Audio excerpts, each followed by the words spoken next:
Hey students, good morning second and third graders. So this week we are going to be continuing with exploring important ideas. Now we're going to be exploring important ideas in nonfiction articles still. You've been reading and listening to a lot of nonfiction articles that give information about a topic. In this article, you will hear and you will read about a nonfiction article about a topic that includes an author's opinion. Now, when an author is sharing an opinion, it is called an opinion article, where the author gives an opinion and he tries to persuade you, the reader, or tries to get you, the reader, to agree with the author's opinion.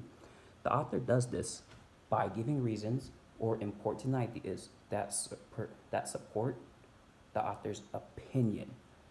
Now, when we're working with these nonfiction articles, the author wants to give the opinion to try and get you on his or her side. They want you to agree with the topic that they are sharing with you. So, two things that I want you to keep in mind as we are reading this nonfiction article or this opinion article is, what did you learn after each paragraph, right? Good readers always have to stop and think about what it is that they just read to show that you are understanding what the author is sharing with you, or what does the author want you to learn from him or her. And I want you to ask yourself, what did you just learn in the part that I just read? I'm going to be reading both articles this week. So our articles this week is zoos are good for animals. You'll find this in your student response book. We'll also be reading the second article as well.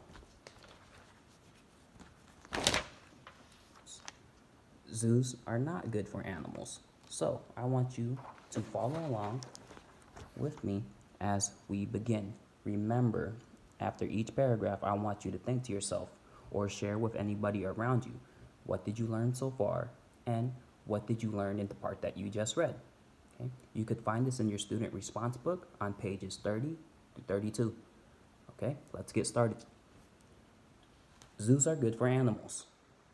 Lions and tigers and bears. Oh my. Just about everyone enjoys a trip to the zoo. But are zoos good for animals? Many people think that they are. One way that zoos help animals is by caring for them and treating animals that are sick. For example, the Wildlife Healthcare Center at the Bronx Zoo in New York provides care for more than 15,000 animals. The zookeepers at the Bronx Zoo also work with animals to keep their minds and their bodies healthy. For example, the zookeepers use toys and games to help tigers develop their natural instincts, such as the instincts needed for hunting. We're going to stop right here. And remember, one of the questions that I want you to ask yourself is, what did you learn so far? Think about it, share with those around you, or think out loud. Okay? So I'm going to show you an example of what that looks like. What did I learn so far from the part that I just read? I learned that zoos could be good for animals. For example, the zookeepers at the Bronx Zoo help animals keep their minds and their bodies healthy. Okay, so go ahead, pause the video and share with those around you. Now that you had a chance to share, let's continue on. Zoos protect animals too. Animals in zoos are safe from hunters. Zoos are also safe places for animals whose habitats are being threatened. By protecting animals, zoos help endangered species survive. In the last 30 years, zoos, working with other conservation groups, have helped save black-footed ferrets, California condors, red wolves, and other endangered species. Zoos are also places where scientists can study animals. Zoos often share information with other zoos and scientists, which help everyone learn more about the animals. Zoos often share information with other zoos and scientists, which helps everyone learn more about the animals. The more we understand our animal friends, the more we can help protect them. The next time you visit the zoo, say thanks to the zookeepers for making life better for the animals that live there. Now, what did you learn in the parts that I just read? Now, I learned that zoos can be a good place for animals. They can keep them protected away from hunters. They're good habitats. So that must mean that they are being taken care of and that they have food and that they're in an environment where they can survive and be okay. I also learned that it's a place where zoos share information, not with just people, but they share us information with scientists as well, which helps everybody learn. So, some questions that I want you to think about, right?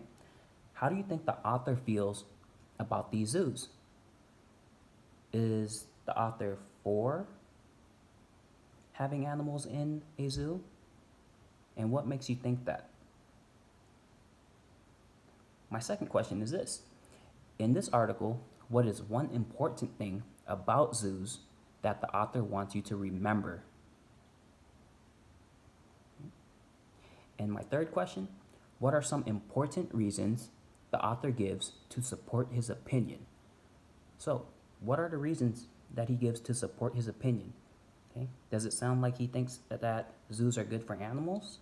And remember, to be convincing, the author has to give you a ton of different reasons to support his opinion because he's trying to persuade you to agree with him or her.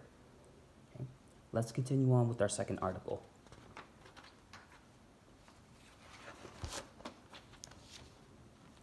Zoos are not good for animals. Imagine that you are visiting a zoo. You notice a lion in its cage pacing back and forth, back and forth, back and forth. The lion seems restless and unhappy, and it probably is. Experts say that when a lion, tiger, or other animal paces in its cage like that, it often means that the animal is bored or upset. Does that make you feel bad?